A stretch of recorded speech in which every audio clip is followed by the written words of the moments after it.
No one's done it before. Some incredible stories, some incredible companies.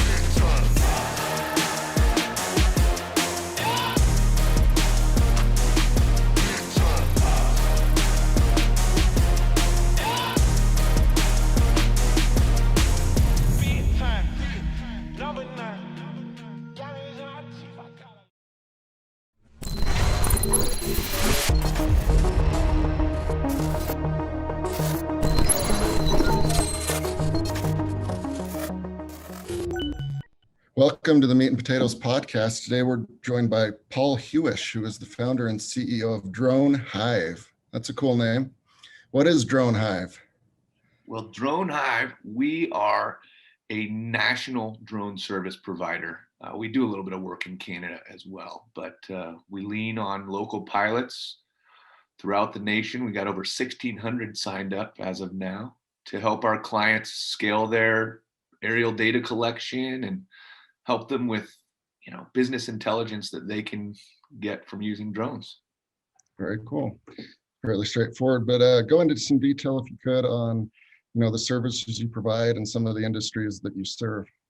Yeah, of course. Our big thing is, like I said, scaling the execution and the aerial operations for all industries. So we support a lot of construction, a lot of inspection for, sensitive assets like cell towers, wind turbines, utility facilities. We work with a lot of insurance companies because they are working on claims adjustments, or there may be a dispute about some construction or, some damage that was caused. So it's really across the board. We dip into agriculture as well, and we support a lot of environmental kind of conservation restoration efforts. And it's changing all the time.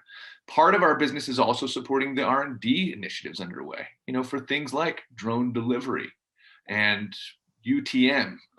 We could get into that and spend all day about it, but I don't want to get too much into the weeds. But basically, how are these drones going to be integrated into the national airspace so that we can safely cooperate with the manned aircraft already there and reach some of these goals that, a few years ago probably seemed like futuristic sci-fi movie stuff, but we are really getting close to potentially having these drone taxis in the relatively near future. Yeah, we'll dive into that, kind of the future of the drone industry in a minute. So the old-fashioned way was you climb a tree, or you go to the top of a building, or you climb a pole, or you have an airplane or a helicopter, right? But now all of your the services you provide to various industries, if they want that service and they want you guys to do it, they'll ping you and you'll assign the pilot. Is that how it works? That's correct. So, the drone technology has rapidly improved, allowing businesses to do things differently. And usually the new methodology that we're using with remote pilots to do these inspections, they're increasing safety, saving lives and taking people out of these hazardous environments, and then allowing us to collect the data more quickly and cheaper than you would with a manned aircraft, and higher quality imagery than you'd get from a satellite. So the technology is what allowed this whole new industry, I guess you could say, to evolve and be embraced by these large businesses. But how it works is we get contacted usually by a client, a large corporation that has interests in a diverse geographic location, right? So they need a drone hive to help support them in all of their markets. And so, for instance, just today, one of our clients, they need something done at ASU in Arizona, and they have a very tight turnaround time to get a topographical map of a potential development.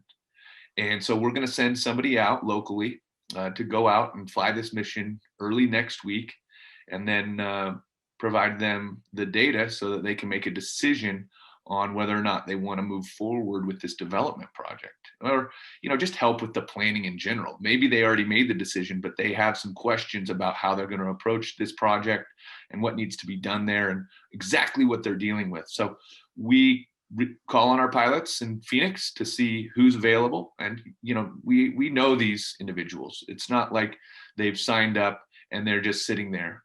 All of those 1,600 pilots have been interviewed and are familiar with how our process works, and have probably been trained on a few types of flight operations. But because our clients are different and they have different demands for their data sets, we may need to train them on a new methodology, or best practice or procedure or flight path for that project. And then we do that once we know they're available, we know they're interested, we've agreed on the rates, we've agreed on the terms, they have the right equipment, or in this case, we're shipping them a very high-end unit to fly next week. And then our flight operations team make sure that they're really well prepared. Our safety officer, who used to work for the FAA, he'll make sure that everything we're doing is compliant with the FAA, that we're not flying close to any airports, we're not flying over people or cars, and then we'll sign off and have them perform the mission and upload the data to our portal, and then we transfer that over to the client. Perfect. Very cool. Yeah. So where did the idea come from? Well, I don't want to get too long-winded, but I was working for a company in the FDA regulated space that focused on contract resource management. We were sending in teams of white collar professionals to help out pharmaceutical and medical device companies when they had issues or special projects, right? So we were dealing with a contract workforce already at this company, and I'd helped to build it. I was the 7th employee. And I invested in a drone technology company called Slant Range. They make a high-end sensor for agricultural crop analysis. And in one of their early investor reports, they mentioned one of their challenges that they would like the investors to help with was access to drone pilots. And I kind of scratched my head and didn't really understood what that meant at the time. So I started looking into it, and sure enough, opportunity presented itself. I realized that nobody was really focusing on how or the best approach to manage this contract workforce of remote pilots, which was absolutely critical to the growth of the industry, because we need it to be safe and compliant and have certified professional pilots who are operating these things to make sure that the industry can grow. So as I look further into it, it really did seem like a opportunity that aligned well with my background, experience, and interests. And so later that year, I approached my boss and CEO and asked him what he thought, and kind of was poking the bear a bit. And he knew that I was ready to do something new. I'd been working for him for almost 10 years. We were still great friends. And he encouraged me to go out on my own and start Drone Hive, and bought me out of the company, and that became our seed money for Drone Hive all the way back in 2016. Awesome. Nice lineup there, and classic entrepreneur. You saw a problem, and there wasn't a fit there, so you created the fit. Yeah, I mean, it took some time, right? And I'm not a pilot, I'm not an aviation professional, and I didn't know much about the FAA, but I knew about managing a contract workforce in a heavily regulated environment. And we basically took a very similar business model from what I knew from Validant, was the name of that company. And here we are 5 years later. It wasn't without its challenges and its up and downs, and delays from the FAA with the regulatory developments. But here we are, and 2021 looks like it's going to be an awesome year for our industry at large. Very good. Cool. So with all of those pilots, 1,600 that you mentioned, are they all licensed in certain areas? Are they all like vetted by you guys? What do they have to do to work for you? So they are all certified. They have what's called a Part 107 certificate from the FAA. They've taken a test to show their understanding of safety, national airspace, all of these things. And they need to renew that every 2 years. And we can look them up in the FAA database very easily by their number and confirm that it's current and they're cleared to fly. In addition to that, we require that they carry some aviation liability insurance. There are some companies that offer this on demand through an app. You can get it by the hour, you can get it by the day, you can get an annual coverage. And in order to be covered under our insurance, which is much more robust, we carry $10 million so that we can operate, industrial facilities and heavy construction sites. In order for them to be covered under our much more robust policy, they need to have our insurance provider underwriter requires that they also carry 1 million, which wouldn't be enough to operate on many of our clients' sites. They would require a higher level of insurance. And so those are the two real requirements that we need out of our pilots. And, things are going towards automation. So we're moving away from the pilots actually flying the drones themselves as you would like a video game, right? And what most people kind of envision when you've got the controller and what they call on the sticks. Yeah. Much more of what we're doing now is automated through flight planning software, where we pre-plan the flight. The drone software, has avoid and detect technology. It knows its altitude. It knows where it is in relative space, and it knows where and when to take the photos. Just regular imagery, thermal or otherwise. So we're moving away from really skilled pilots on the sticks and more towards people who are willing to learn software processes,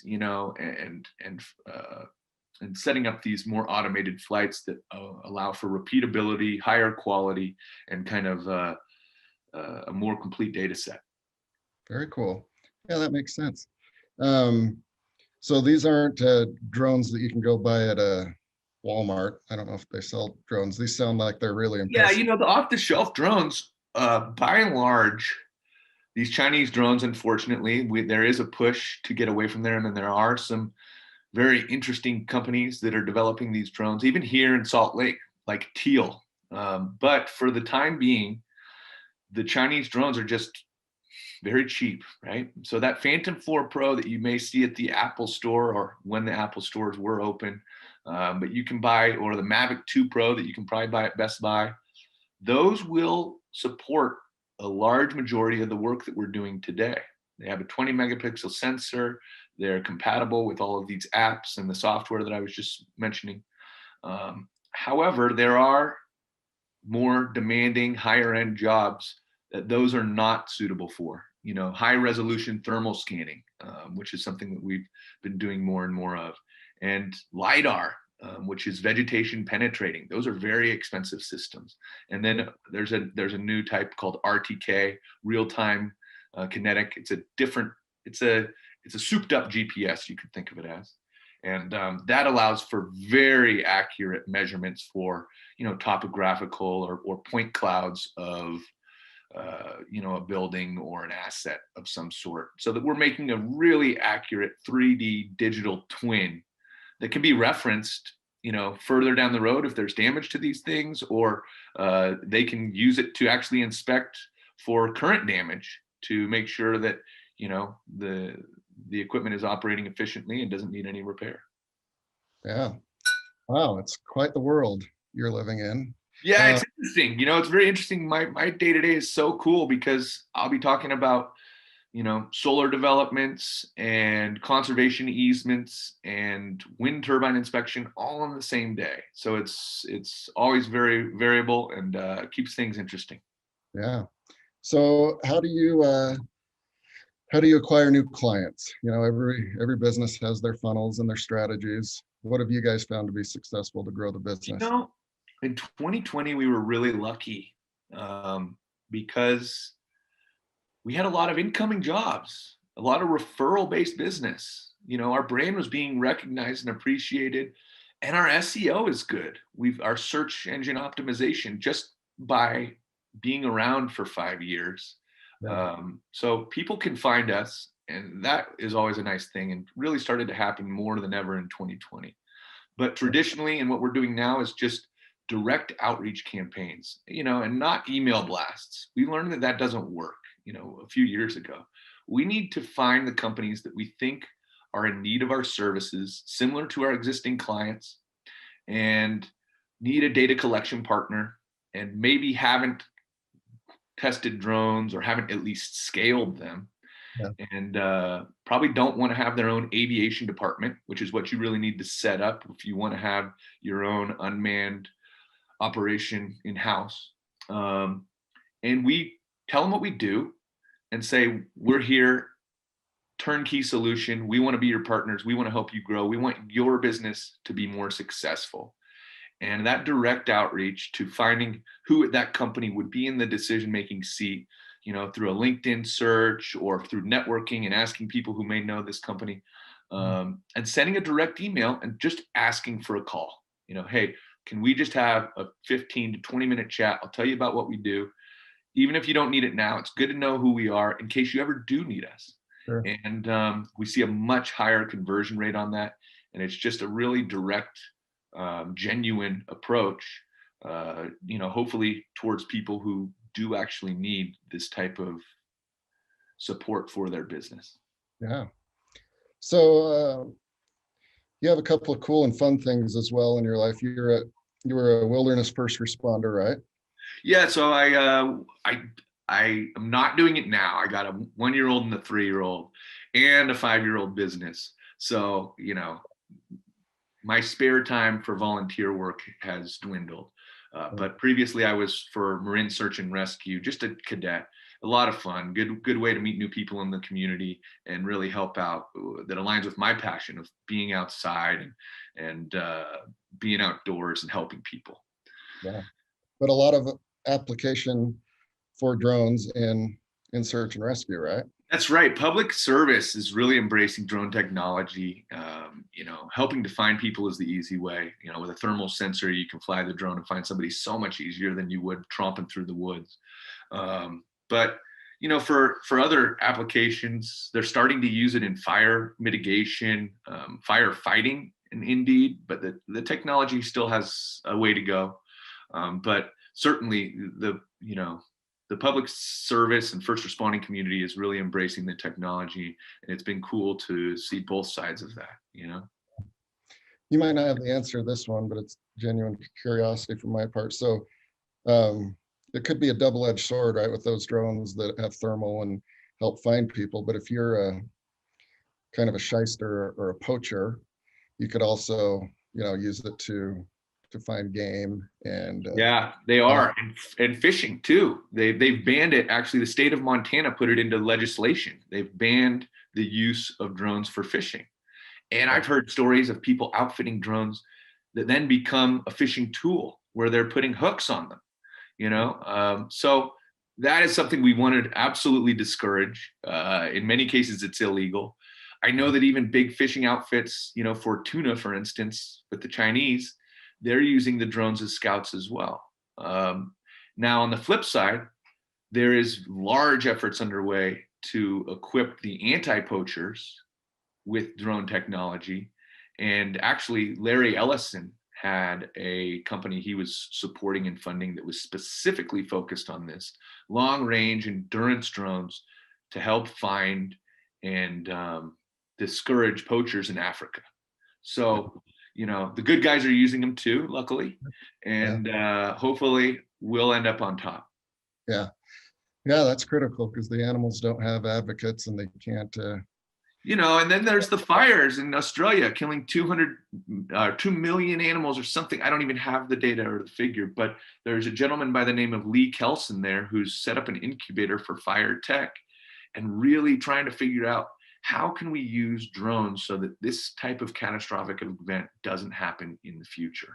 Yeah, the upside's definitely there, and as with all things with human nature, there's going to be a white hat and a black hat. But there's some money and some big names behind the effort to keep it equitable for everybody else.